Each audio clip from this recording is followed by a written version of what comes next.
Kumusta kaibigan? Ngayon, sasamahan kita sa paglalakbay sa isang mundo na sobrang layo sa atin, kung saan naglalakad ang mga mammoth sa mga parang, kung saan nagyelo ang lahat dahil sa panahon ng yelo, at kung saan ang mga ninuno natin ay naging bihasa sa pag-survive sa sobrang lamig. Dahil sa mga kakayahang ito, nakaligtas sila sa sobrang taglamig kahit walang espesyal na gamit, gamit lang ang mga biyaya ng kalikasan. Kaya, mag-relax ka lang at samahan mo ako sa pagpasok sa mundong sobrang lamig na kaya kang patayin bago pa man ka magutom. Bago tayo magsimula, gusto ko kayong imbitahan na gawin ang isang simpleng bagay. Kung nag-i-enjoy kayo sa mga malalalim na kwento tungkol sa buhay ng mga ninuno natin, pakiclick na yung subscribe button. Nakakatulong ito para makapagbigay pa ako ng ganitong mga mahahabang kwento na makakasama nyo habang nagpapahinga o nagpapalipas ng oras. At habang nandito kayo, mag-iwan naman kayo ng comment sa baba kung saan kayo nakikinig at anong oras na diyan. Lagi akong namamangha na makita yung mga tao mula sa iba't ibang parte ng mundo na nagtitipon-tipon dito. Salamat. Natutulog na halos sa Australia habang may isa namang umiinom ng kape sa Canada. Sama-sama tayo, parang maliit na tribo na nagkakatipon sa paligid ng digital na bonfire. Kaya umupo ka ng relax, dahan-dahan ang hinga, at sabay tayong balikan ang panahon ng taglamig na sobrang tindi na nagturo sa mga tao ng survival skills na parang nakaukit na sa kanilang mga buto.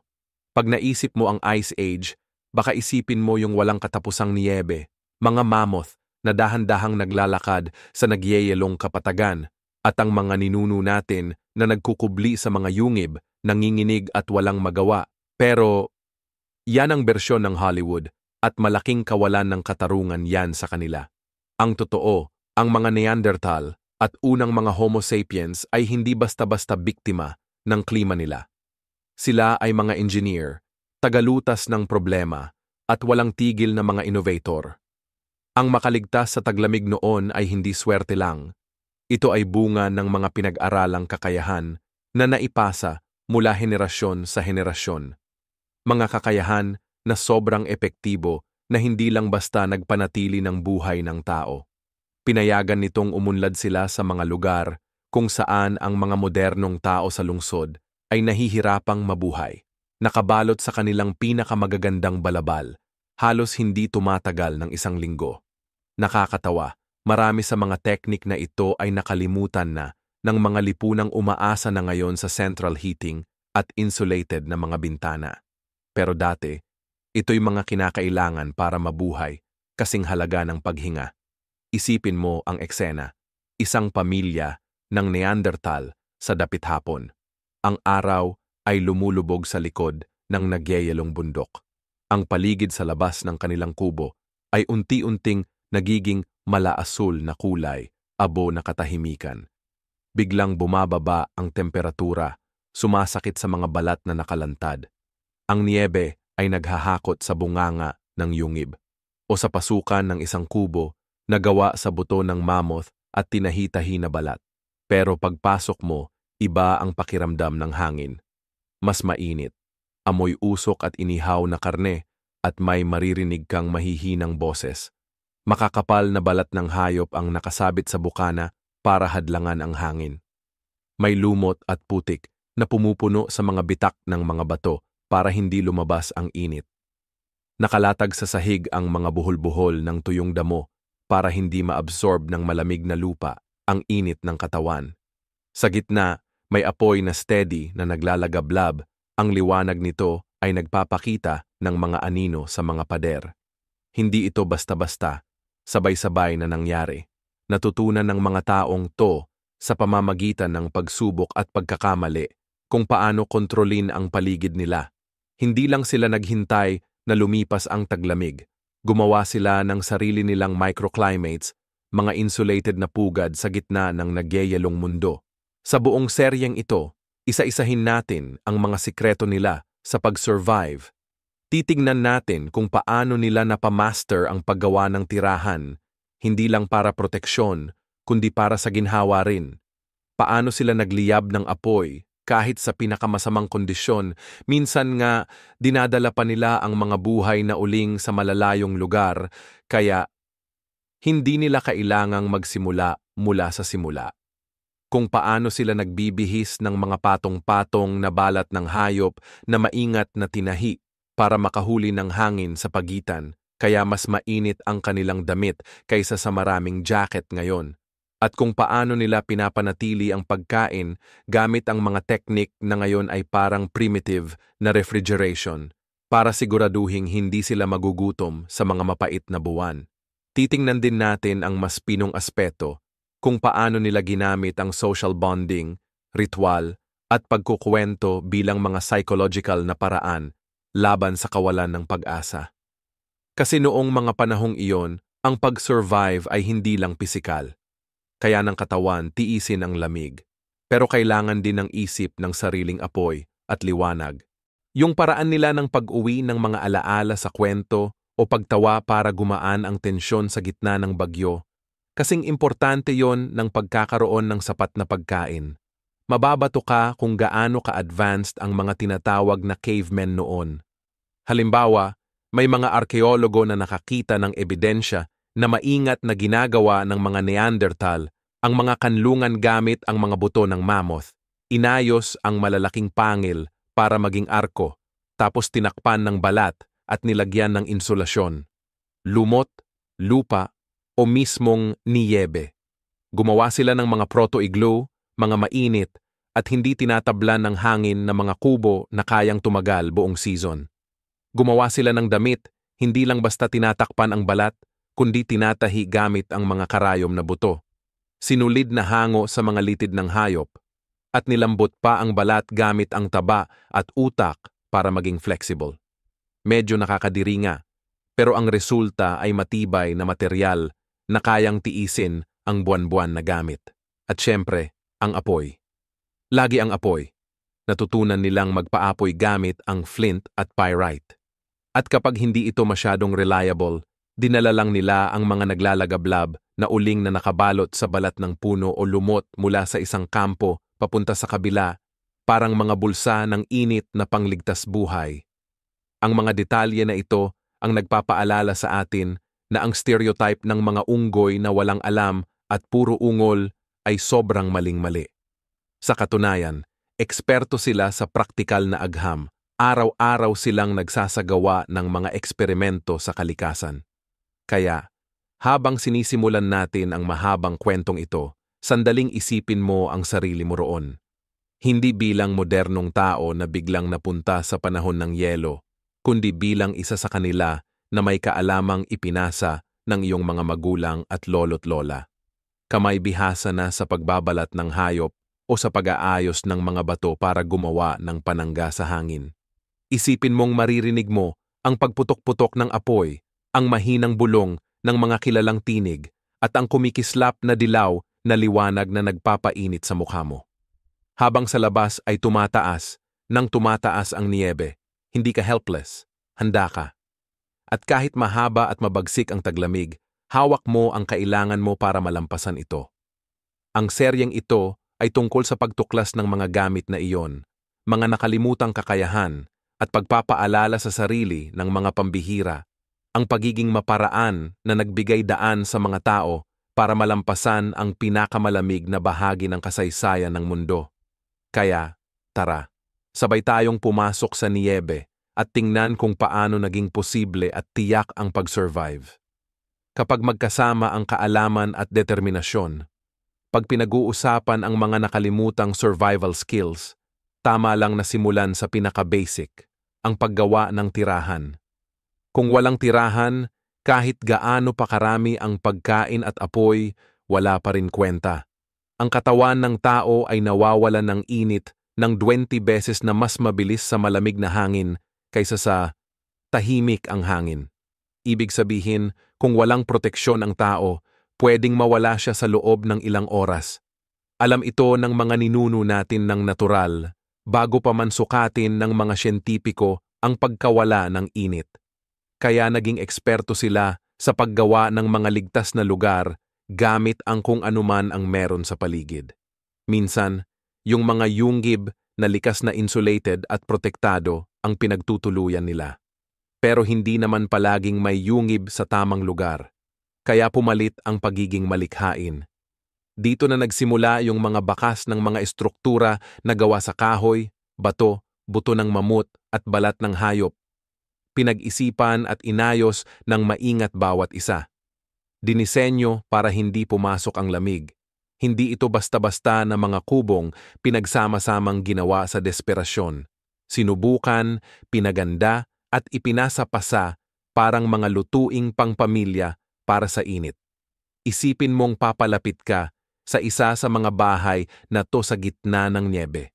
Mula sa malayo, pwedeng tingnan mo lang ito na parang buhaghag na bunton ng niebe o lupa. Halos di na mapansin sa paligid. Pero kapag lumapit ka, mapapansin mo ang kurba ng mga pangil na nakaarkong pataas, tinali gamit ang senue para maging frame. Mabibigat na balat ang nakalagay sa ibabaw ng estruktura na parang kumot. Pinatibay gamit ang mga bato, ang mga gilid tinakpan ng lupa at lumot.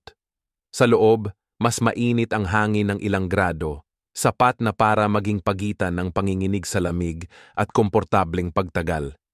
At kung may naipong niebe sa ibabaw, mas maganda pa. Ang niebe, sa kabalintunaan, ay isang insulator. Naunawaan niya ng mga ninuno natin. Siguro hindi sa physics, pero sa pagmamasid. Ang kubo na kalahating nakabaon sa niebe ay nakakapit ng init tulad ng isang modernong igloo.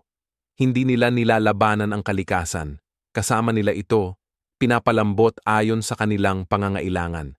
Ang mga kuweba rin malayo sa mga basang-basang lungga na iniisip natin na madilim at malas. Pero may ebidensya na nagpapakita na inamendahan ng mga Neanderthal at mga unang modernong tao ang mga kuweba para maging mas komportable silang tirahan. Nilagyan nila ng mga tangkay at damo ang sahig para magkaroon ng tuyong higaan. Pinalitan nila ang mga butas na may hangin gamit ang mga bato at putik. Sa ilang kuweba, nakakita pa ang mga arkeologo ng mga ebidensya ng mga kwarto na ginawa sa pamamagitan ng pag-aayos ng mga bato o pagtatayo ng mabababang pader. Isipin mo yan, sa gitna ng taglamig, ang isang kuweba ay pwedeng maging bahay na may maraming kwarto, kumpleto sa hiwalay na lugar para matulog, magluto, at gumawa ng mga gamit. Ganoon na kalawak ang kanilang ginawa. Ang pag-oorganisa ay hindi tungkol sa luho. Ito ay tungkol sa pag-survive, pagiging epektibo, at oo, kahit kaunting ginhawa sa isang mundong halos wala naman nito. Siyempre, ang mga silungan ay kasing ganda lang ng mga komunidad na gumawa nito. Ang pagtatayo ng bahay na gawa sa buto o pagbabago ng kuweba ay hindi kayang gawin ng mag-isa. Kailangan nito ng pagtutulungan, koordinasyon, at madalas pagsasama-sama ng mga pinagkukunan mula sa buong grupo. Bahagi rin ito ng kakayahan sa pag-survive. Ang pag-unawa na ang pag-survive ay hindi lang personal na tagumpay. Hindi lang ito basta gawa ng isang tao. Sa pagtutulungan para magtayo, mag-ayos, at magpanatili ng mga tirahan, mas tumaas ang tsansa ng mga unang tao na makaraos sa matinding lamig ng mga buwan. At sa pagtutulungang iyon, nakagawa sila ng isang bagay na mas mahalaga pa sa mga pader at bubong. Nakabuo sila ng tiwala sa isa't isa. Ang taong tumulong mag-ayos ng kubo mo, siya rin ang makakasalo mo sa pagkain. Ang pakiramdam ng pagtutulungan na iyon ang di nakikitang pandikit na nagbubuklod sa mga tahanan nila. Nakakakilala ang tao sa paraan nila ng paggamit ng lahat ng bagay. Mga materyales na meron sila, kahoy mula sa mga punong bihira, mga batong hinugot mula sa lupa, mga buto ng dambuhalang hayop mula sa mga panganib na pangingisda. Wala silang sinasayang, kahit ang paglagay ng kubo ay pinag-isipan. Alam nila na dapat ang pasukan ay nakatapat sa direksyon na hindi tinatamaan ng hangin. Inilalagay ang mga bahay sa mga natural na hukay para sa dagdag na proteksyon at malapit sa mga pinagkukunan tulad ng tubig o lugar panghunting. Bawat desisyon mahalaga. Kung mali ang pinili mo, pinarurusahan ka ng taglamig. Kung tama naman, pinarangalan ka nito ng kakayahang mabuhay. Kaya, sa napakaraming henerasyon, ang mga pagpili na ito ay naging kaalaman na nakabaon sa mga kwento at tradisyon hanggang sa lahat sa grupo. Pati na ang mga batang nanonood lang ay alam na kung paano gumawa. At siguro, ang pinakakamangha-mangha ay yung mga arkeologo hanggang ngayon ay nadidiskubre pa rin ang mga labi ng mga kanlungang ito. Mga singsing ng buto ng mammoth sa silangang Europa, mga pagkakaayos ng bato sa Levant, mga itim na kisame ng yungib kung saan dati naninipon ang usok. Hindi lang ito mga guho, ito ay mga bakas ng kamay ng nakalimutang kakayahan. Paalala na ang mga ninuno natin ay hindi mga palpak na nilalang, kundi mga tagapagplano ng kaligtasan. Kapag naiisip mo ang mga kubo at yungib na nagliliwanag sa apoy habang ang hangin ay umiihip sa labas, tandaan mo na bawat kahoy, bawat bato, bawat balat ay bahagi ng isang plano. Isang planong naging epektibo dahil nandito tayo ngayon. Patunay na hindi lang sila nakaligtas, kundi napagtagumpayan nila ang mga taglamig na gustong sirain sila. Ang apoy ay hindi lang kaginhawaan para sa mga ninuno natin. Ito ang mismong kaligtasan, ang pinaka-maaasahang kakampi laban sa lahat. Ang lamig, dilim, at walang katapusang panganib na dala ng taglamig. Kung walang apoy, kahit gaano pa kaganda ang tirahan, parang walang silbi lang na panangga sa hangin. Pero kapag may apoy, kahit yung maliit at butas-butas na kuweba, nagiging tahanan. Mas ligtas at mas madaling tunawin ang pagkain at napapalayo ang mga mabangis na hayop dahil sa naglalagablab na baga. Madalas nating idealisahin ang apoy bilang simpleng natuklasan lang. Dalawang bato na pinagsalpok, may pumutok na spark, at biglang umusbong ang sibilisasyon. Pero ang totoo, mas komplikado at mas kahanga-hanga pa ito. Ang paggawa ng apoy noong nagyayelong panahon ay hindi madali at walang kasiguraduhan. At siguradong hindi basta-basta lang. Isa itong kasanayang hinubog ng maraming henerasyon na subok sa bawat bagyo at inaalala ng seryoso, kaya isa ito sa pinakamahalagang aral para mabuhay. Kapag walang apoy, walang init, walang lutong pagkain, at walang ilaw para itaboy ang malamlam at mahabang gabi ng taglamig. Ang unang paraan na pinagkakatiwalaan ng maraming grupo ay ang maingat na pagdampi ng flint sa pyrite o marasite, dalawang mineral na kayang maglikha ng mainit na likaw. Hindi ito basta-basta lang pagtapik ng mga bato ng padalos-dalos. Kailangan tama ang anggulo, lakas at pagpili ng mahalaga lahat ng gamit. Wala nang silbi ang kislap kung walang panunugon. Kaya bitbit nila ang maingat na inayos na mga kumpol ng tuyong damo, kaliskis ng balat ng puno, o kahit mga halamang singaw tulad ng nahulog mula sa sapak ng kabayong hugis horseshoe na halamang singaw na tumutubo sa mga puno. Ang mga ito ay mabilis makahuli ng kislap at kaya pang manigarilyo ng ilang oras. Isipin mo yung pasensya na kailangan, nakayuko sa niyebe, manginig ang kamay sa lamig, maingat na pumukpok hanggang sa may tumama ng tamang kislap, mahuli ang isang piraso ng panunugon at dahan-dahang paalabin ito. Buhay na may steady na hininga. Ang apoy na nabuo sa ganitong paraan ay hindi lang basta init. Ito ay tagumpay, isang marupok na himala na kailangang alagaan at respetuhin. Kapag basa ang panahon o kapag kakaunti ang gamit, may mga reserbang paraan ang ating mga ninuno. Halimbawa, ang bow drill na gumagamit ng friction para makalikha ng init. Ang isang patpat na mabilis na pinapaikot laban sa kahoy na base ay pwedeng makabuo ng mainit na uling kahit na kailangan nito ng tibay at galing. Naniniwala ang mga arkeologo na parehong nag-eksperimento ang mga Neanderthals at mga unang modernong tao sa iba't ibang bersyon ng teknik na ito. Ipinamana ito bilang maasahang alternatibo sa pagpapaputok ng spark. Kapag may nagliyab na uling, inilalagay ito sa pugad ng panimulang panggatong. Dahan-dahang pinapapaspas hanggang sa lumaki ang apoy, tapos dahan-dahang pinapakain ng maliliit na sanga, mas malalaking sanga, at sa huli mga troso. Isipin mo kung gaano katatag ang loob sa isang nagyeyelong gabi na manhid na ang mga daliri. Ngayon, marami ang nabibigo sa pagsisimula ng apoy sa ganitong paraan kahit sa kontroladong kondisyon.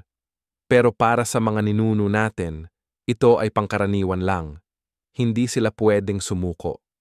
Bawat kisap ng apoy ang nagdidikta ng pagitan ng ginhawa at kamatayan.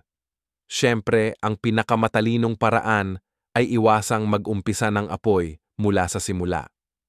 Kaya isa sa mga matatalinong nakakalimutang kasanayan ay ang pagdadala ng mga naglalagablab na uling. Sa halip na patayin ng tuluyan ng apoy, paglipat sa bagong kampo, pinapangalagaan ng mga sinaunang tao ang mga naglalagablab na uling sa pamamagitan ng pagbabalot nito sa tuyong lumot, balat ng puno o dumi ng hayop na nagsisilbing insulator para manatiling mainit at patuloy na nagsisiklab kahit ilang oras o minsan ay araw. Ganito nila nadadala ang apoy na para bang buhay na kasama, isang naglalakbay na pugon na pwedeng gamitin agad.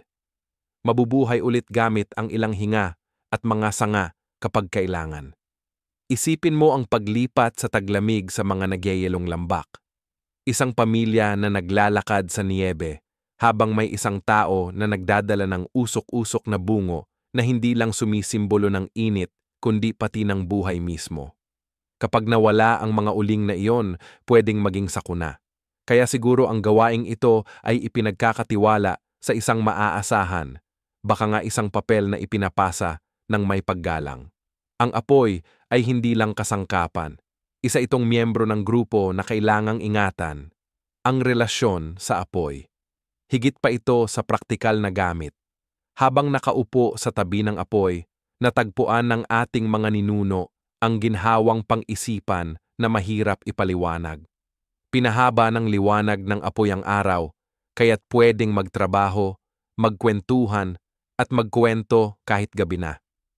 Ang init nito ang dahilan kung bakit nagtitipon-tipon ang pamilya, hindi lang para magpainit, kundi para magkapit-bisig.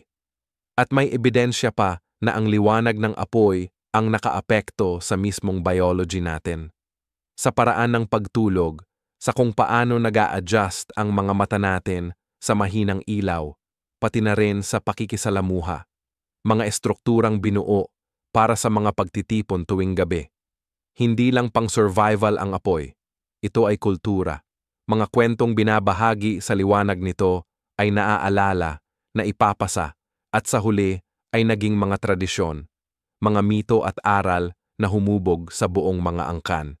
Kung walang apoy, baka nakaligtas ang tao, pero hindi sila magiging pareho. Ang mga gabi ng taglamig ay magiging mahaba, madilim at walang laman, sa halip na puno ng tawa, kwento, at paminsang-paminsang sarkastikong biro mula sa matalim magsalita na ninuno na nagpapaalala na huwag sayangin ang posporo. Dapat itong pansinin, ang halaga talaga ng panggatong noon. Mahirap humanap ng kahoy sa lugar na may niebe, kaya kailangang maging malikhain. Ang mga buto, lalo na galing sa malalaking hayop tulad ng mammoth, ay nakaka-burn ng mabuti kapag natuyo, na nagbibigay ng makapal at maasim na usok. Pwedeng gamitin ang taba ng hayop bilang panggatong sa lampara para may maliit na apoy nang hindi nauubos ang kakaunting kahoy. Kahit yung tuyong dumi ng mga halamang kumakain na hayop ay nagsilbing backup kasi nakaka-burn ito ng sapat na init para magluto ng karne o magpakulo ng tubig. Dahil sa pagiging malikhain na ito, palaging may apoy kahit malayo ang mga gubat o basa ang kahoy. Sa nagyeyelong panahon ng yelo, walang nasasayang.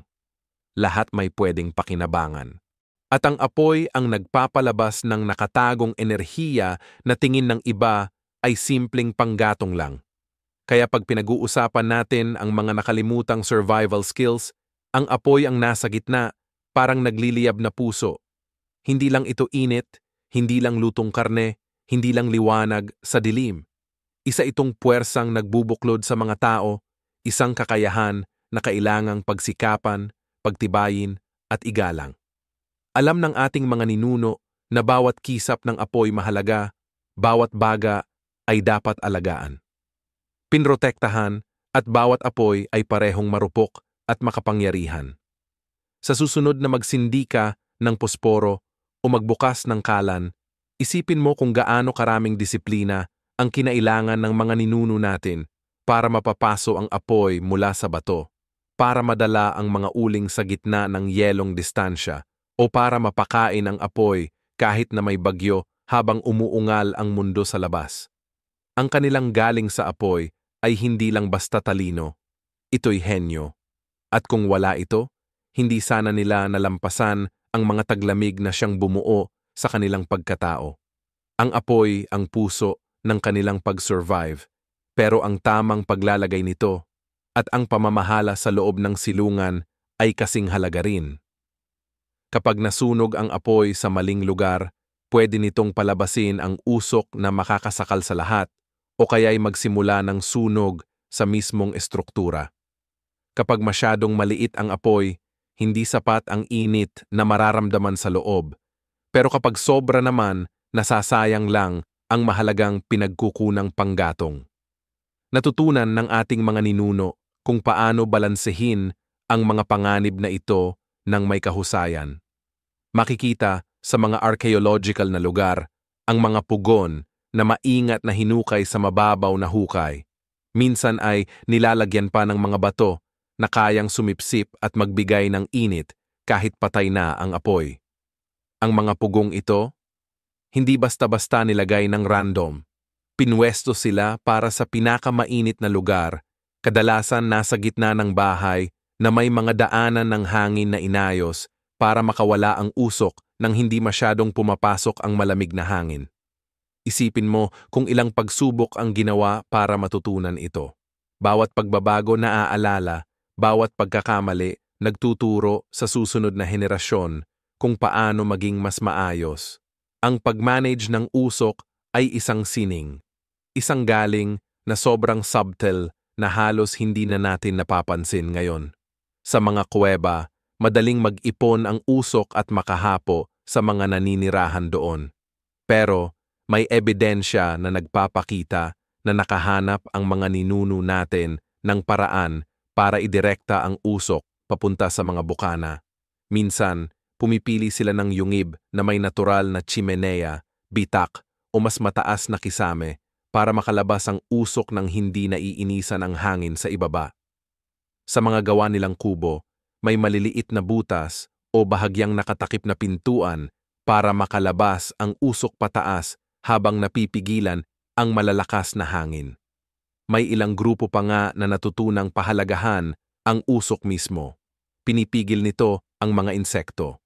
Nakasabit sa itaas ang mga pinatuyong karne at mga balat na pinapangalagaan nito para manatiling malambot at matibay. Amoy aso. Hindi ito abala kundi naging kasangkapan, isa pang yaman na kailangang balansehin ng maingat laban sa panganib ng taglamig.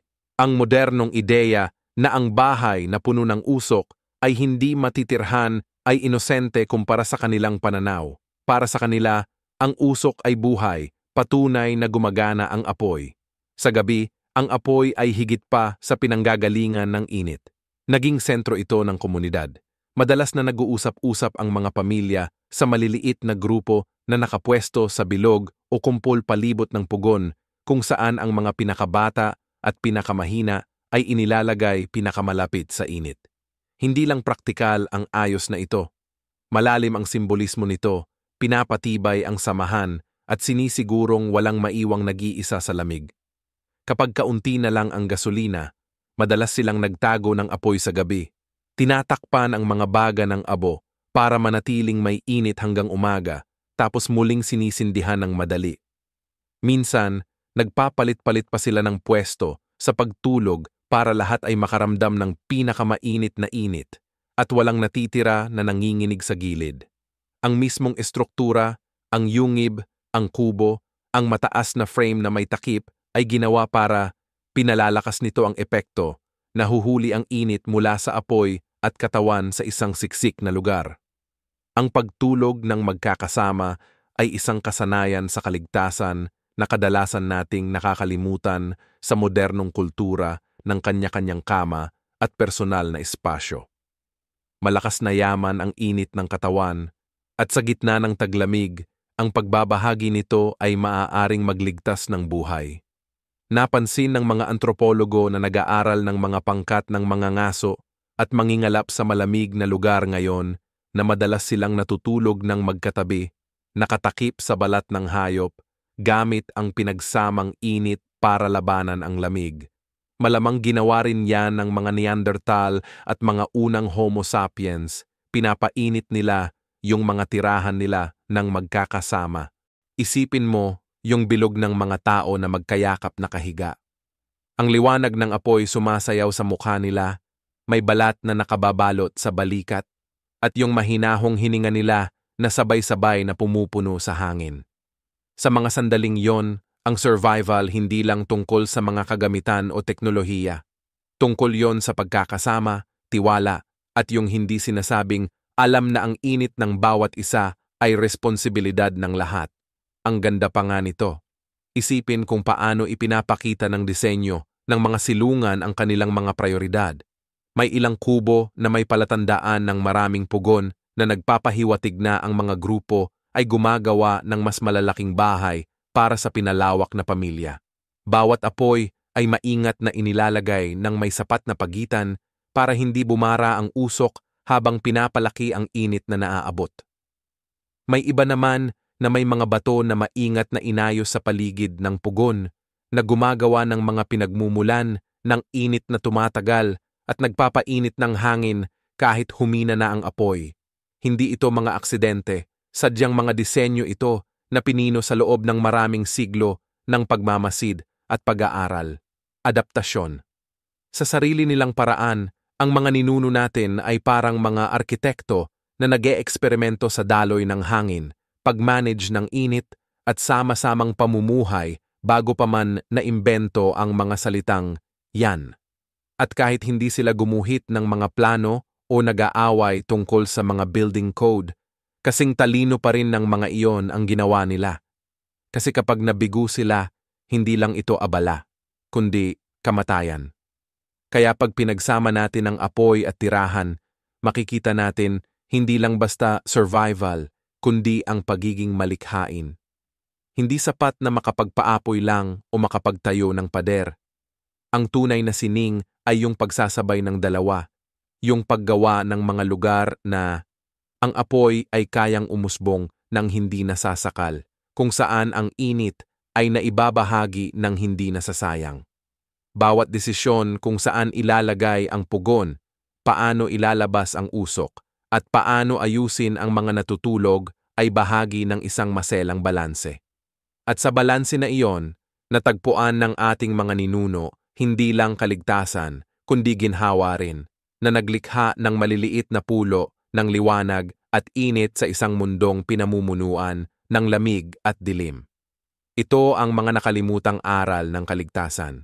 Ang araw-araw na talino na nagpadali hindi lang sa pag-iral, kundi naging makahulugan sa pinakamahaba at pinakamahirap na gabi ng panahon ng yelo. Kung ang tirahan ng unang depensa laban sa lamig, ang damit naman ang pangalawa. At dito, bumabagsak ang imahe natin ng mga sinaunang tao bilang mga mabalahibong hayop na nakabalot lang sa magaspang na balat ng hayop dahil sa totoong ebidensya. Mas kahanga-hanga pa ang katotohanan. Ang mga unang tao at Neanderthal ay mga bihasang mananahi sa larangan ng kaligtasan, gamit ang mga hilaw na materyales mula sa mga hayop na kanilang hinuli at ginawang mga damit na hindi lang para sa init, kundi para rin sa galaw, tibay, at proteksyon laban sa niyebe at basa. Ang mga arkeolohikal na tuklas ng ang mga buto na karayom na may edad na higit 30,000 taon ay nagpapakita na ang pananahi at pagtatahi ay hindi mga bagay na naisip lang pagkatapos. Ito ay mga pangunahing teknolohiya noong panahon ng yelo. Para makaligtas sa isang bagyong taglamig, ang pagsusuot lang ng balat ng hayop na maluwag na nakalagay sa balikat ay siguradong kamatayan.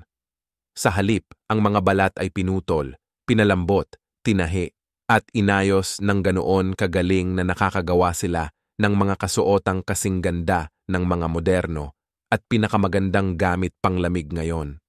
Nagsisimula ang proseso sa pangangaso at lalo na sa mga nangyayari pagkatapos nito.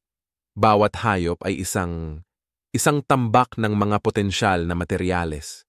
Balat para sa init, sinulid mula sa hibla, buto para sa mga kagamitan, taba para gawing hindi tinatablan ng tubig. Para sa mga modernong mata, maaaring mukhang malupit ang proseso ng pagtaning ng mga tao noong panahon ng yelo. Pero talagang matalino yon. Brain tanning, oo, literal na gamit ang matabang bahagi ng utak ng hayop, isa ito sa pinaka-epektibong paraan. Haluin sa tubig at iproseso sa balat, ang langis mula sa utak ay tumutulong magpalambot ng balat para maging malambot at hindi matigas. Kasama ng paghila, pagkapak at pagsunog sa usok sa ibabaw ng balat. Apoy. Ang resulta ay balat na hindi madaling mabulok, nananatiling malambot at pwedeng gupitin at tahiin para gawing damit. Lahat ng parte ng hayop ginagamit. Wala talagang nasasayang at bawat damit ay nangangahulugan ng oras, minsan araw, ng pagsisikap, tiyaga, at kaalamang minana. Kapag lumambot na at naihanda na, hinuhubog ang mga balat sa tiyak na anyo. Ang mahahabang piraso ay ginagawang leggings na tinatahi gamit ang sinulid na senwe. Nagbibigay proteksyon laban sa hangin at niyebe. Ang mas malalaking balat naman ay ginagawa namang kapa o tunika na inuukit para mahuli ang init sa pagitan ng mga patong. Sila. Ang paglalagay ng mga patong ay sobrang importante. Parang mga modernong winter jacket na gumagamit ng iba't ibang materyales para makagawa ng mga air pocket. Ganun din ang mga damit noong panahon ng yelo. Pinapahiran nila ng mga balat ng hayop na nakapatong-patong para magkaroon ng insulasyon. Ang mga sapatos naman ay sobrang clever din. Sa mga malamig na lugar, nilalagay nila ang balat ng hayop sa paa tapos pinupuno ng tuyong damo o lumot para may padding at init. Para itong sinaunang medyas sa loob ng leather boots na tumutulong para manatiling tuyo ang paa at hindi mabugat ng frostbite. Sabihing primitive to ay hindi talaga pagkakaintindi. Ang galing ng pag-aangkop. Kapag nakatapak ka na nang walang sapin sa yelong lupa, alam mo na kung gaano kabilis itong dumaan sa buto mo. Isipin mo na lang na nakaligtas ka ng ilang buwan sa ganun ng walang maayos na sapatos. Nagawa yan ng mga ninuno natin at ginawa pa nila ito ng may estilo na epektibo. May ebidensya rin na ang mga damit nila hindi lang basta praktikal, kundi pasok sa katawan. May mga buto silang ginawang karayom na sobrang pinong pwede pang tahiin yung maliliit at eksaktong tahi. Ibig sabihin, ang mga damit nila hindi lang basta balat na nilagay at tinali, kundi mga damit na tinahi at inayos talaga para umakma. Saktong sumisikip sa katawan para hindi pumasok ang hangin at para mas mapanatili ang init. Ganitong klase ng galing sa paggawa, kailangan ng imahinasyon. Kailangan makita ang balat ng hayop, hindi kung ano lang siya, kundi kung ano pa ang pwedeng maging anyo nito kapag binago at ginawa ng ganap na bago. Matagal nang pinagtatalunan ng mga antropologo kung ang mga Neanderthal ba ay may damit na kasing advance ng Homo sapiens, pero ang mga bagong ebidensya ay nagpapakita na meron nga. Ang mga pigment na nakita sa mga kagamitan ay pwedeng senyales na dinidisenyo pa nila ang kanilang mga damit, hindi lang basta isinusuot dahil kailangan. Yung ideya na ang mga tao noong panahon ng yelo ay naglalakad lang gamit yung mga karne ng hayop na walang hugis at hilaw. Isang insulto sa kanilang talino. Sa halip, isipin ang mga patong-patong na tunika, leggings, botas, at kapa.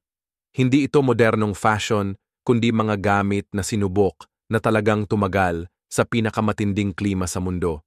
At huwag din kalimutan ang sosyal na aspeto ng pananamit. Sa panahon ngayon, ang suot natin ay nagpapakita ng status, pagkakakilanlan o kahit na mood. Siguro ganun din noong panahon ng yelo. May mga balat na mahirap makuha. Isipin mo yung panganib sa pagpatay ng mammoth kumpara sa usa at yung mga damit na gawa sa mga hayop na iyon. Nagkaroon na ng prestihiyo, mahalaga rin ang palamuti. Nakakita ng mga kuwintas na gawa sa kabibe, ngipin, at buto sa mga lugar noong panahon ng yelo na nagpapahiwatig na pinalamutian ng mga tao ang kanilang damit bilang simbolo ng pagkakakilanlan o pagiging bahagi ng grupo. Sa ganitong paraan, ang damit ay hindi lang gamit para mabuhay, kundi pati na rin pahayag ng sosyal na katayuan. Kapag may nakita kang nakasuot ng partikular na balat o nilagyan ng dekorasyon na damit, agad mong malalaman ang kanilang kakayahan, grupo, o kahit ang kanilang papel sa lipunan. Sa madaling salita, ang damit ay hindi lang para sa init. Ito ay tungkol sa komunikasyon. Isang tahimik na wika na naisusulat gamit ang buto at sinulid. Kaya, sa susunod na magsuot ka ng down jacket o insulated boots, isipin mo ang mga pagkakatulad. Pareho ang mga prinsipyo. Pagbibihis ng pa-layer-layer, insulation, pagtatahi, at waterproofing na namaster na ng mga tao libu-libong taon na ang nakalipas, kahit tinignan natin sila bilang mga taong puro buhok at ungol lang. Wala silang polyester, Gore-Tex o mga makinang pabrika. Ang meron sila ay ang pagiging masinop, pagsubok-subok at kaalamang ginawang teknolohiya, ang kalikasang hilaw. Suot nila ang kanilang kapaligiran. Sa literal na paraan, binago nila ito mula sa isang mapanganib na kalaban tungo sa isang kaalyado. Ang kanilang mga nakalimutang kakayahan sa paggawa ng damit ay hindi naman primitive. Ito ay advanced, hinasa ng pangangailangan at pinino ng maraming henerasyon ng pagsubok at pagkakamali. At kung wala ito, hindi sana nakaligtas ang sangkatauhan sa mga taglamig na humubog sa ating kasaysayan. Ang taglamig ay nagdala ng gutom gaya ng pagdating ng nagyayelong panahon. Mas naging mahirap ang pangangaso dahil lumilipat ang mga kawan ng hayop. Nawawala ang mga halaman sa ilalim ng niebe at nagyayelo ang mga ilog. Pero nagtiyaga ang ating mga ninuno, hindi dahil sa swerte, kundi dahil sa natuto silang pahabain ang pagkain para tumagal ng ilang buwan kapag kakaunti ang sariwang huli. Naging eksperto sila sa pag-preserve, ginawang pangmatagalan ang mga madaling masira na karne at taba para magamit sa buong panahon o higit pa. Nakakita ang mga arkeologo ng mga patunay ng drying racks kung saan isinabit ang mga piraso ng karne sa itaas ng usok at apoy. Dahan-dahang pinatuyo hanggang maging magaang, madaling dalhin, at hindi madaling masira. Ito ang pinakaunang jerky. Kapag pinagsama sa taba, pwede itong gawing matitibay na cake, isang sinaunang bersyon ng pemkin na mataas sa calories at kayang tumagal ng ilang linggo. Hindi ito luho, kundi lifeline. Kung wala ito, ang taglamig ay magiging walang katapusang taggutom. Dahil dito, nakakatagal ang mga pamilya kahit may malalakas na bagyo ng yelo dahil siguradong may pagkain pa kinabukasan. Ang taba ay higit pa sa pagkain. Ito ang gasolina para mabuhay. Sa malamig na lugar, mahalaga ang calories. At ang taba ay may doble ng calories kumpara sa karne lang. Alam ito ng ating mga ninuno. Maingat nilang pinaproseso ang taba ng hayop, iniimbak sa balat o mga lalagyan na gawa sa buto o balat ng puno. Sa panahon ng kakulangan, pwedeng kainin ng diretso yung taba na to, ihalo sa mga nilaga, o gamitin para i-preserve yung mga lean na karne sa pamamagitan ng pagbalot sa mga ito ng protective layer. Kahit yung utak na nasa loob ng mga buto ay sobrang halaga rin. Sa mga archaeological sites, makikita yung mga butong pinuputol ng maayos na nagpapakita na sinadya talaga nilang kunin yung utak. Hindi ito dahil sa desperasyon. Ito ay karaniwang ginagawa, paulit-ulit hanggang maging bahagi na ng kanilang paraan ng pag-survive. Isipin mo na lang na nakaupo ka sa loob ng shelter, may naglalagablab na apoy, at naririnig mo yung tunog ng mga butong pinipilas sa dilim ng gabi. Ganun. Ang matalim na pagputok ay nangangahulugang pagkain, lakas, at isa pang araw ng init laban sa lamig. May lugar din sa winter diet ang mga ugat, mani, at tuyong halaman. Habang natatakpan ng niebe ang malaking bahagi ng tanawin, naaalala pa rin ng mga tao kung saan maghukay ng mga ugat na pwedeng itago sa ilalim ng lupa o patuyuin para sa susunod na gamit. Ang mga mani na inani noong taglagas ay pwedeng basagin para sa protina at taba kapag kakaunti ang nahuhuling hayop. Maging ang ilang berries na pinatuyo at isinabit sa mga senwe na tali ay nagbibigay ng mga bitamina na tumutulong para hindi magkasakit. Ang alaala ng lupang ito, alam kung anong mga pagkain ang pwedeng itago, saan ito lumaki, at gaano ito katagal bago masira, kasing importante ng mismong pangangaso. Kung wala ang malalim na kaalamang ito sa mga panahon, maraming grupo ang namatay dahil sa gutom sa taglamig. Ang pag-survive ay hindi lang tungkol sa pagpatay ng malalaking hayop, kundi pati na rin ang pagrespeto sa mga maliit at tahimik na biyaya ng kalikasan, yung mga pagkaing madalas hindi napapansin, pero ang siyang nagpanatili sa buhay ng mga tao kapag malayo ang mga mammoth at reindeer. Mahalaga rin ang pangingisda bilang paraan para makaraos, kahit pa nagyayelo na ang paligid. Batay sa mga ebidensya mula sa mga lugar noong Ice Age, may mga taong gumagawa ng mga panghuli o kawit. Mula sa buto, lambat na gawa sa hibla ng halaman at mga sibat na may talim na bato para hanguin ang isda sa ilalim ng yelo. Ang mga sapa na hindi tuluyang nagyeyelo ang nagsilbing buhay, nagbibigay ng protina noong nauubos na ang ibang pagkain. May ilang grupo pa nga siguro na nag-iimbak ng buhay na isda sa mga nagyeyelong pool para manatiling sariwa hanggang kailanganin. Ang talino sa mga paraang ito ang nagpapakita na ang pag-survive ay hindi lang tungkol sa lakas, kundi sa pagiging maingat, matiyaga, at matanaw ang hinaharap. Isipin mong nakatayo ka sa gilid ng nagyeyelong sapa. Tahimik ang paligid.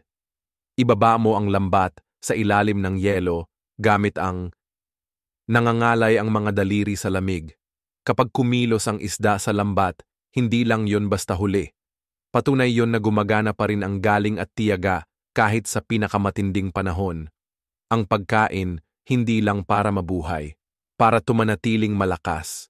Kapag nagugutom, nanghihina ang katawan, kaya mas mahirap manghuli, magtayo, at maging malinaw ang isip. Kaya ang mga pinreserbang pagkain, hindi lang basta kaginhawaan. Isa tong paraan para ma-manage ang enerhiya. Ang pagkain ng mga matatabang pagkain sa pinakamasamang bagyo para may lakas kapag lumabas na ang araw, maaaring magpatuloy ang panghuhuli. Napakahalaga rin ng pagbabahagi ng pagkain. Walang sino mang tao ang makakaraos sa taglamig ng nag-iisa. Nagtitipon-tipon ang mga grupo ng mga yaman, nire-redistribute ang sobra at tinutulungan ang mga miyembrong hindi makakatulong ng pantay tulad ng mga bata, matatanda o may sakit. Ang ganitong sama-samang paraan ay kasing halaga ng anumang sibat o balat para makaligtas. Ang pagkain sa madaling salita ay hindi lang basta kaloriya. Ito ay komunidad, tiwala at ang nagdudugtong sa isang grupo. Kaya, kapag iniisip natin ang mga unang tao na kumakain ng hilaw na karne sa niebe, hindi natin sila dapat basta husgahan. Injustisya. Mas matalino sila, mas maingat sa plano. Nagplano sila ng mga buwan, bago pa man, nag-iimbak ng tuyong pagkain, pinausukang laman, at mga pagkaing nakaimbak para makaraos sa pinakamasalimuot na panahon. Pinukpok nila ang mga buto para makuha ang utak. Kinuha ang taba, pinatuyo ang mga bunga, at inani ang mga ugat. Hinihila nila ang mga isda mula sa yelong tubig, at pinagkakainan ang mga pagkain para mabuhay ang lahat. Ang mga nakalimutang kasanayan sa pag-iingat ng pagkain at pagpaplano ay mga aral sa pagiging maparaan, paalala na ang pagtitiis ay hindi basta swerte lang, kundi dahil sa maagang paghahanda. At habang ang mga modernong freezer at ang pag-iimbak ng pagkain sa pantry ang nagpapatanggal sa atin ng sining ng pagpreserba. Dala-dala ito ng ating mga ninuno sa bawat bagyong taglamig. Pinapakita na mahalaga ang kaalaman at paghahanda tulad ng lakas at tapang.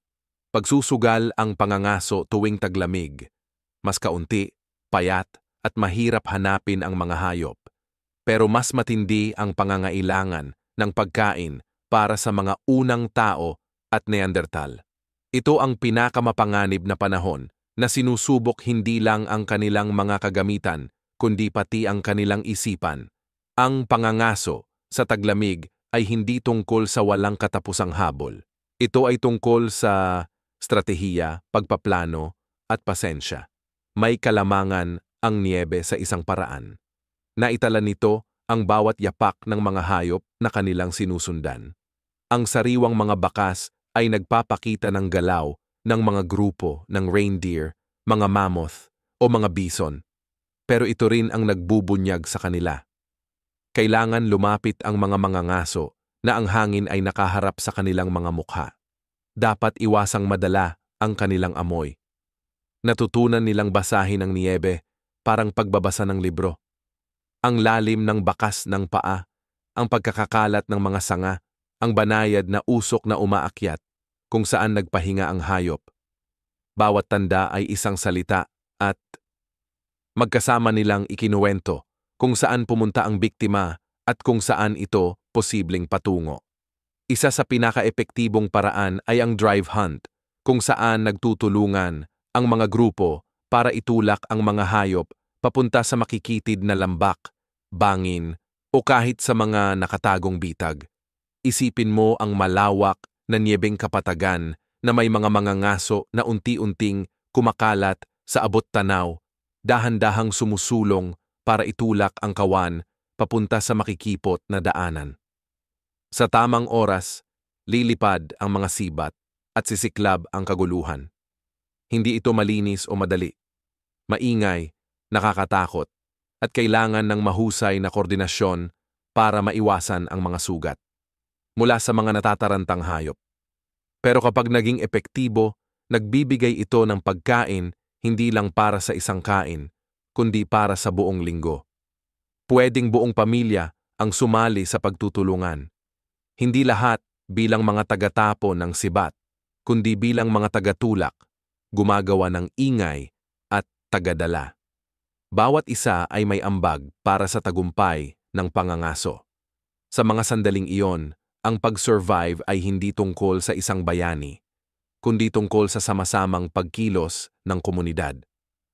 Lahat nagtutulungan parang isang katawan laban sa lamig. Ang mga maliliit na pangangaso naman ay nangangailangan ng ibang taktika. Mga balahibo ng snowshoe, mga ibon, at kahit mga daga ay pwedeng maging target. Nahuli kapag kakaunti lang ang malalaking hayop.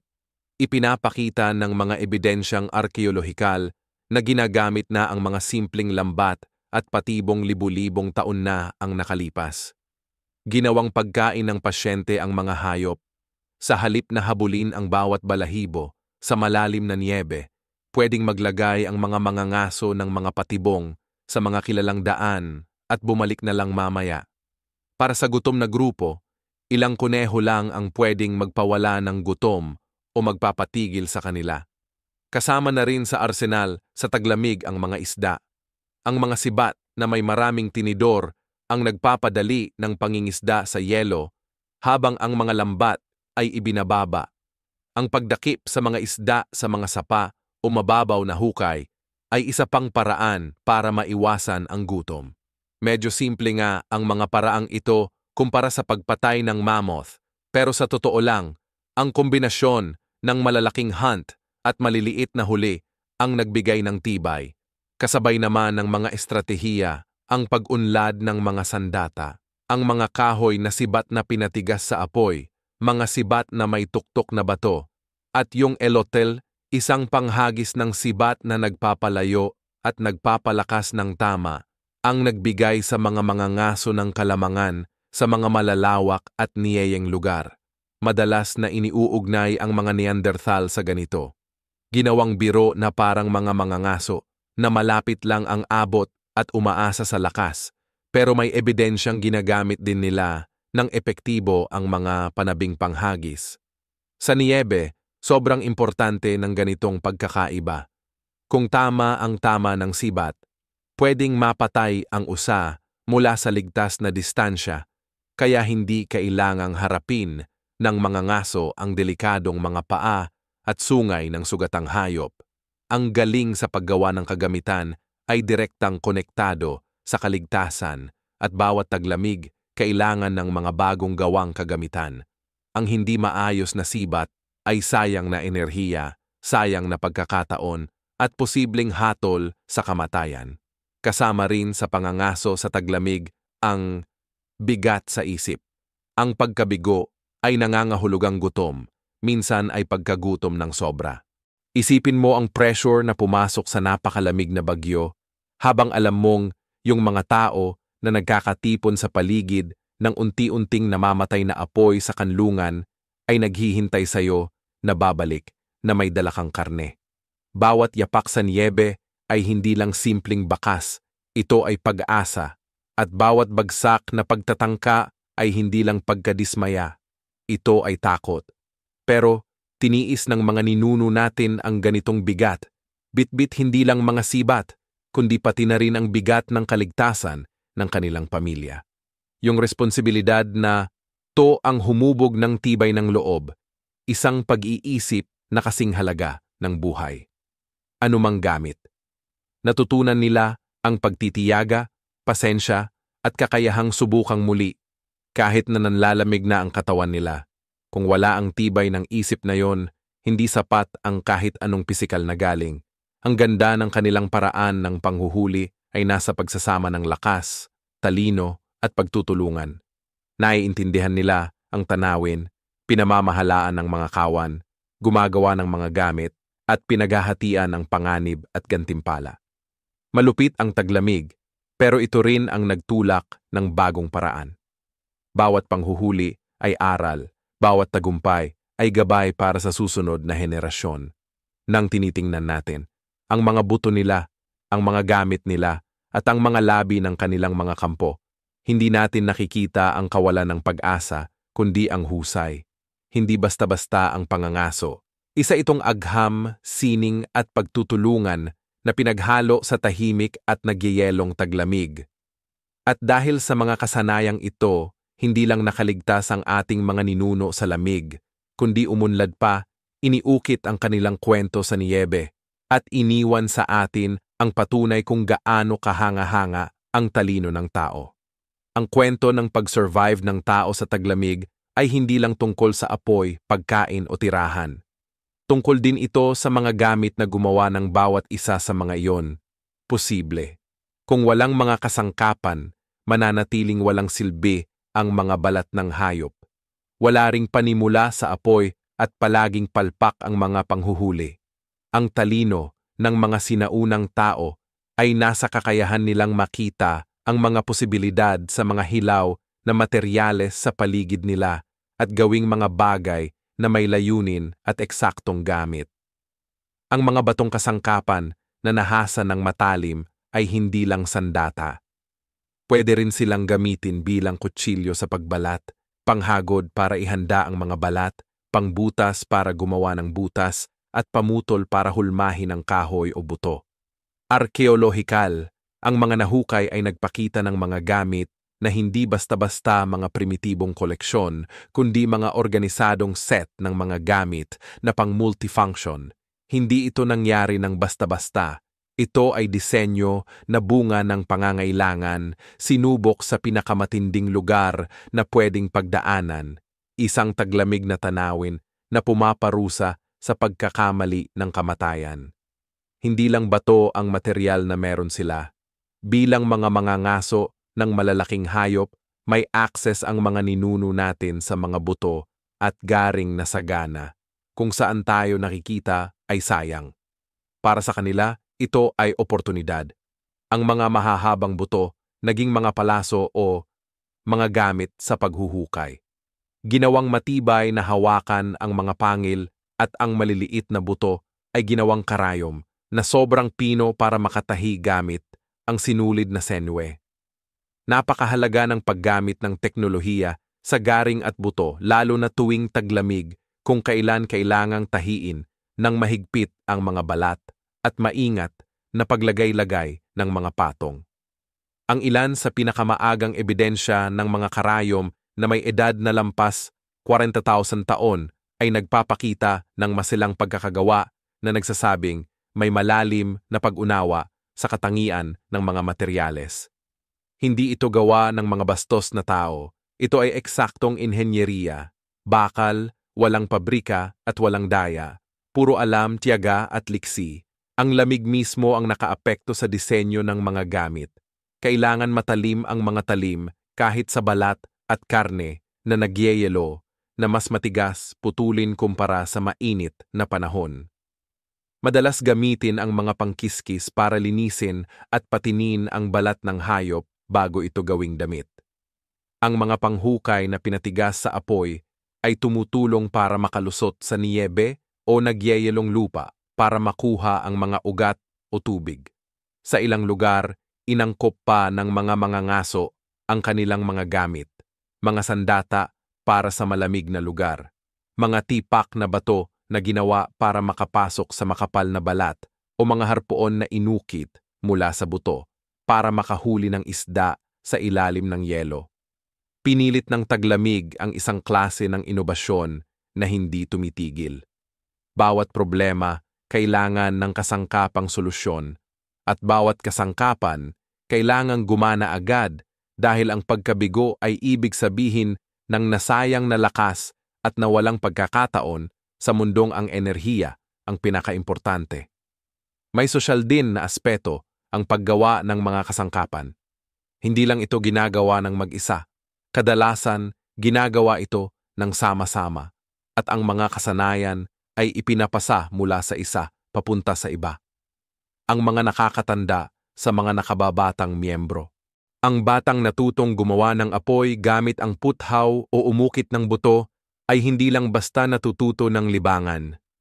Namamana nila ang mga susi para mabuhay. Ang pagtuturo mismo ay naging kasanayan para mabuhay. Siguraduhing hindi mawawala ang kaalaman kahit na may mga matay na mga ngaso o gumagawa ng gamit.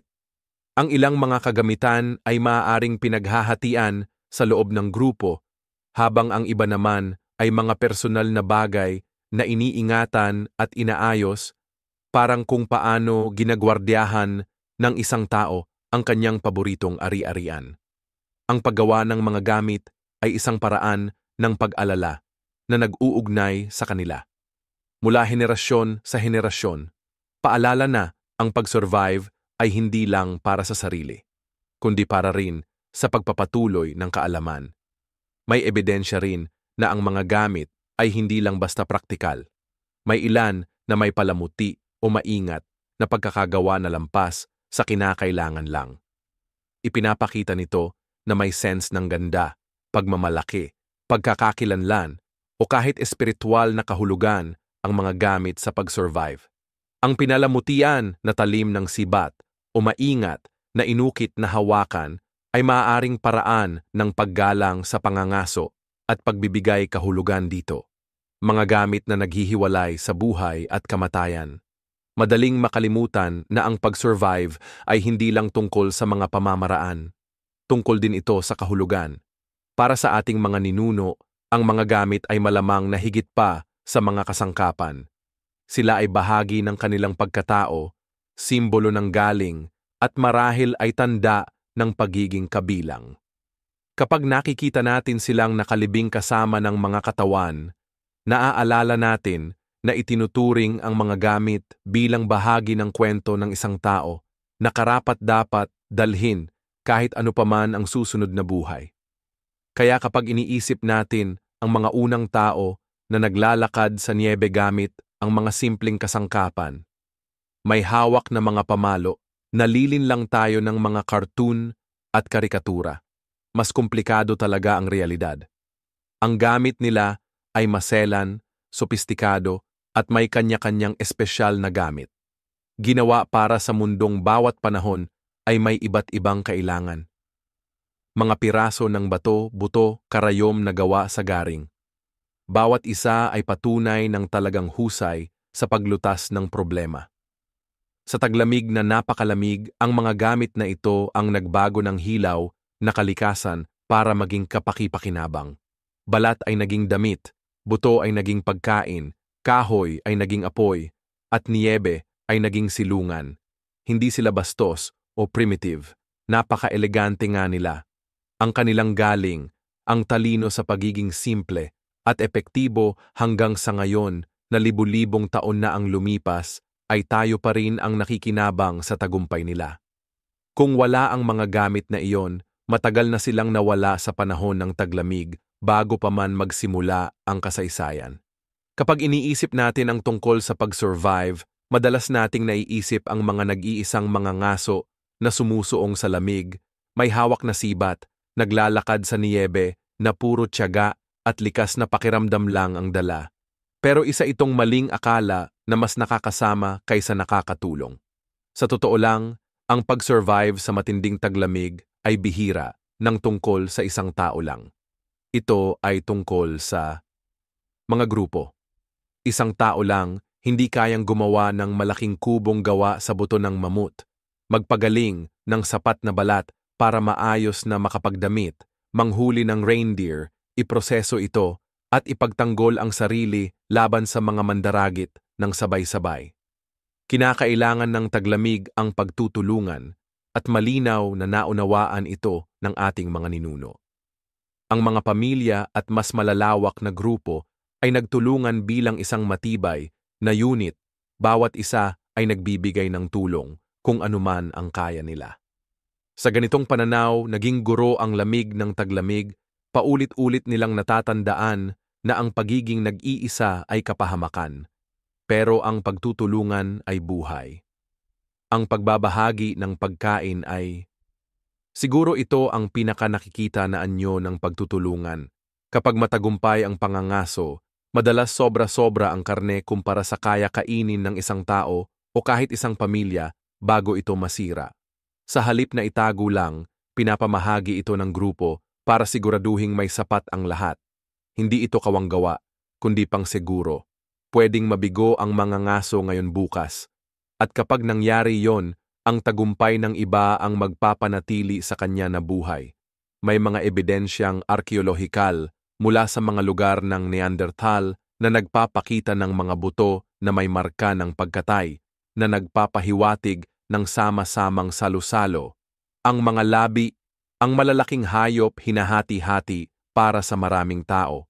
Ang pagbabahagi hindi lang para sa praktikal na dahilan, kundi para rin magtayo ng tiwala. Sa sobrang lamig, ang tiwala parang pera at bawat sabayang pagkain ay investment para sa kinabukasan ng grupo. Higit pa sa pagkain, pati trabaho pinaghahati-hati. Pagtayo ng mga tirahan, pangangalap ng panggatong, paghahanda ng balat, pagbabantay sa mga bata o pag-aalaga ng apoy, sobrang dami at bigat ng mga gawain para sa isang tao lang. Sa maraming paraan, ang taglamig ang nagpa-espesyalisado. Yung mga magaling gumawa ng mga gamit, doon nila ginugol ang lakas nila habang yung iba naman ay naging eksperto sa iba pang bagay. Sa pananamit, pagluluto o pagsubaybay. Bawat ambag ay pantay-pantay ang halaga at kinikilala bilang mahalaga. Isipin mo ang isang gabi sa taglamig sa loob ng kuweba. May mga nagtatahi ng balat sa liwanag ng apoy. May iba namang nag-aayos ng sibat habang ang mga bata ay tumutulong sa pagkuha ng maliliit na kahoy para panatilihing buhay ang apoy. Walang isang gawain ang nangingibabaw dahil lahat ito ay bahagi ng iisang puzzle ng kaligtasan. Ito ang puso ng pagtutulungan noong panahon ng yelo. Isang ritmo ng pinagsasaluhang responsibilidad na hindi tumitigil. Hindi lang mga pisikal na gawain ang nagbubuklod sa mga tao. Emosyonal din. Ang pagtutulungan ay para na ring paraan ng pag-survive. Ang mahahabang, madidilim na taglamig ay mabigat sa isip at ang takot ay nakakawala ng lakas ng mas mabilis pa kaysa gutom. Dito pumapasok ang kwentuhan, mga ritual, at pati na rin ang pagpapatawa. Sa paligid ng apoy, may mga kwento na ibinabahagi, may mga nagtuturo ng aral, may mga alamat, at may mga biro o patawa din siguro. Ang tawa ang pumuputol sa kalungkutan, pinapaalala sa lahat na may saya pa rin sa buhay, kahit na may bagyo sa labas. Hindi ito luho, kundi gamot para sa isip. Ipinapakita ng mga modernong pag-aaral na ang pagiging magkakasama ay nakababawas ng stress at nagpapalakas ng tibay ng loob. Malamang ganun din noon. Ang isang biro na nasabi sa tamang oras ay kasing bigat ng sibat na itinapon sa tamang sandali. Pareho silang tumutulong para makaraos ang grupo. May espesyal na papel ang matatanda at mga bata sa sistemang ito ng pag-survive. Ang matatanda, kahit madalas na hindi na kasing lakas ng katawan, ang may dala ng kaalaman kung saan itatayo, kailan lilipat, paano ihahanda ang mga pagkain, at aling mga halaman ang makagagamot o makasasama. Ang kanilang alaala ay parang isang aklatan, at dahil walang sulat noon, sila ang mga libro na nag-iingat ng kaalaman. Mga henerasyon ng pinaghirapang karunungan. Ang mga kabataan naman ay natututo mula sa mga aral na ito, bit-bit ang mga ito habang tumutulong sa maliliit na gawain para makapag-focus ang mga matatanda sa mga pinakamahihirap na trabaho. Walang sino man ang walang silbi. Kahit ang kakayahan ng bata na magbantay ng apoy o mangolekta ng lumot ay mahalaga kapag bawat patak ng pagsisikap ay mahalaga. Hindi pumapayag ang taglamig na masayang ang potensyal. Kinakailangan nitong matagpuan ng bawat isa ang kanilang lugar sa habi ng kaligtasan. Kaya kapag pinag-uusapan natin ang mga nakalimutang kasanayan sa pag-survive, ang pagtutulungan mismo ang isa sa mga mahahalagang bahagi. Nasa tuktok ng listahan. Pwedeng mag-apoy, makagawa ng gamit, makahuli ng pagkain, pero kung walang ugnayan ng tao, lahat yan ay babagsak. Hindi nilupig ng mga individual ang panahon ng yelo. Nilupig ito ng mga grupo ng kagustuhang magbahagi, magturo, tumawa, at magtulungan. Ito ang hindi nakikitang kasanayan, yung walang iniwang bato o buto para patunay, walang apoy o yunggib na naiwan. Pero ang ebidensya nito ay nakasulat sa atin sa mismong katotohanan na nandito tayo. Nagtagal ang mga ninuno natin dahil hindi sila kailanman tunay na mag-isa. Nakaligtas sila sa taglamig dahil naging kanlungan nila ang isa't isa. Kayang tiisin ng katawan ng tao ang gutom ng ilang linggo, lamig ng ilang araw, pagod ng ilang oras.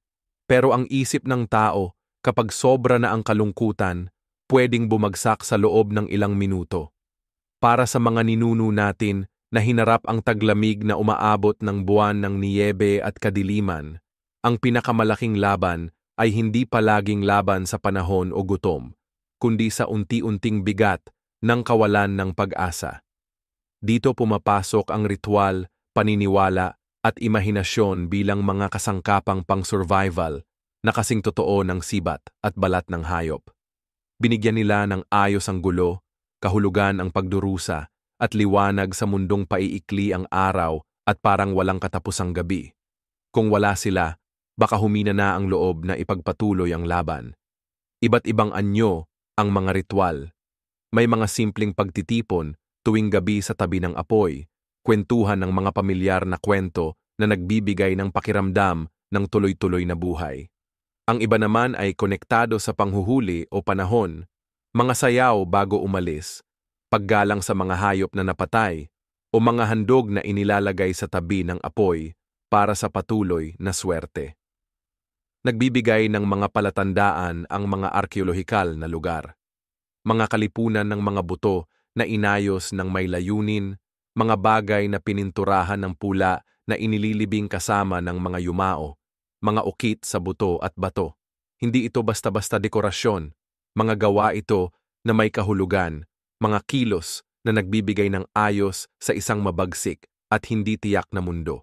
Hindi hiwalay ang paniniwala sa pag-survive. Ito mismo ang pag-survive. Init, pagkain, samahan at kabuluhan. Kapag sobra na ang hirap ng buhay, Kapag ang gabi ay parang ang tagal sa sarili nating paraan, bumabalik tayo sa mga dating solusyon, nagkakatipon, nagkukuwento, gumagawa ng liwanag, at pinananatiling buhay ang pag-asa. Wala na ang panahon ng Ice Age, pero nananatili pa rin ang mga aral. Mas matindi ang taglamig nila noon, pero yung mga kasanayan na nahasa nila ay buhay pa rin hanggang ngayon. Mahalaga pa rin kahit malilimutan na natin ang karamihan sa mga ito. At habang papalapit na sa pagtatapos ang paglalakbay na ito, gusto kong magpasalamat sa iyo sa pagsama mo sa akin sa oras na ito.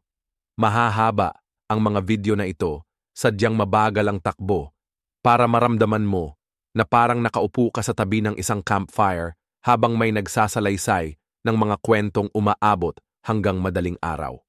Kung nakinig ka hanggang dito, sana mag-iwan ka ng komento. Sabihin mo kung saan ka nakikinig, anong oras na sayo, at kung alin sa bahagi ng kwento ng Ice Age ang pinakatumatak sayo.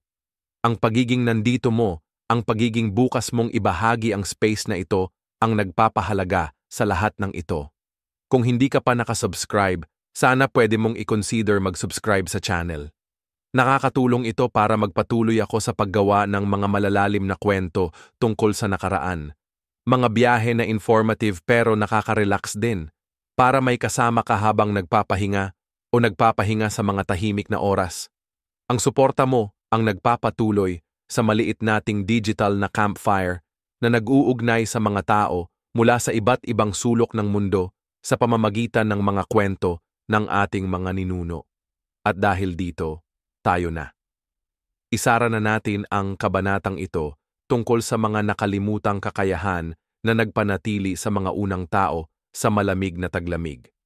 Ang kanilang tibay ng loob, talino, biro at pag-asa ang nagdala sa kanila sa pinakamadilim na gabi ng kasaysayan. Naway paalalahanan tayo ng kanilang kwento na kahit sa pinakamalamig na panahon ng buhay, may init na pwedeng likhain sa apoy, pagkain, samahan, at sa espiritu. Salamat sa pagdating mo, kaibigan. Hanggang sa muli, matulog ng mahimbing, manatiling mainit at dalhin ang liwanag pasulong.